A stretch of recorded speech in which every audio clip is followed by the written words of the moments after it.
بسم اللہ الرحمن الرحیم۔ ناظرین، ویلاگ نمبر 30 یعنی 30 یعنی 30واں ویلاگ ہے، اور آج کی 5ویں قسط ہے یعنی آخری قسط ہے جو آپ کے سامنے رکھ رہے ہیں۔ معارف القرآن جلد 2 پیج نمبر 31، سورت آل عمران نمبر 3 اور آیت نمبر ہے 17۔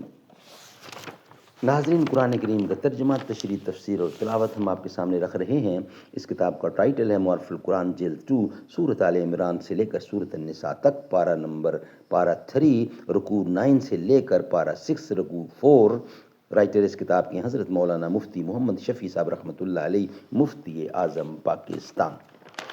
نحمده ونصلي على رسوله الكريم، بسم الله الرحمن الرحيم۔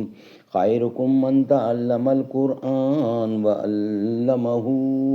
بہترین لوگ وہ ہیں جو خود بھی قرآن پڑھیں، دوسروں کو پڑھائیں، سکھائیں اور لکھائیں۔ ابو بکر تو ابو بکر ہے، نبی اکرم کا ہم سفر ہے۔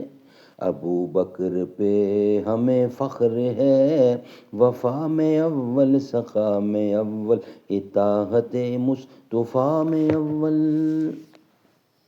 ویلاگ نمبر 30 دوسری آیت میں اسی مضمون کی مزید توضیح کرنے کے لیے فرمایا، قُلْ أَنُبِّئُكُمْ بِخَيْرٍ مِّن ذَلِكُمْ لِلَّذِينَ اتَّقَوْا عِندَ رَبِّهِمْ جَنَّةٌ تَجْرِي مِن تَحْتِهَا الْأَنْهَارُ خَالِدِينَ فِيهَا وَأَزْوَاجٌ